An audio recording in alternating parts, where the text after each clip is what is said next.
ধারাবাহিক নামাজ মানে নামাজের প্রত্যেকটা বিষয় নিয়ে আমি বলবো। কেবলামুখী হইতে হবে। অনেকে যেটা করে এভাবে নামাজে দাঁড়ায়, কি ভুল করছে বলুন তো? এই হাত দুইটা কেবলামুখী করে রাখতে হবে। তাহলে একটা হচ্ছে কাঁধ বরাবর, একটা হচ্ছে কাঁধ বরাবর, কেবলামুখী হইতে হবে। আপনি তো আপনারটা এভাবে ফাঁকা হয়ে যাচ্ছে, মিলে যাবে।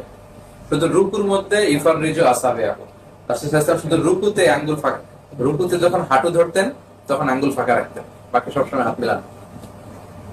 তাহলে দুইটা মত, এক হচ্ছে এ দেখেন আল্লাহু আকবার কেবলামুখী হইলো, আরেকটা হচ্ছে আল্লাহু আকবার। আমাদের বাংলাদেশে এটা শেখানো, কিন্তু শর্ত হচ্ছে কেবলামুখী হতে হবে হাতটা। যদি আপনাদের বাঁকা থাকে আজকে শেষ করার চেষ্টা করুন। কানা ইয়াজআলুহুমা হাযবা মানকিবাই, মানকিব মানে কাঁধ, কখন কখন এই কাঁধ বরাবর তুলতেন। ওয়ারুবামা কানা ইয়ারফাউহুমা হাত্তা ইউহাদি বিহি ফুরুআ উযুনাইহি, ফুরু মানে এটা কানের লতি বরাবর পর্যন্ত তুলে ফেলতেন এভাবে, কখনো এই বরাবর কখনো কাঁধ বরাবর। আপনার যার যেটা ফ্লেক্সিবল লাগে, দুইটা সহিহ হাদিস আছে। আচ্ছা, এটা ক্রস দিছি কেন? এটা রাইট দেওয়া হয়েছে, এটা কেবলামুখী হয়েছে। তাহলে এখানে শেখার বিষয় হচ্ছে কেবলামুখী হতে হবে।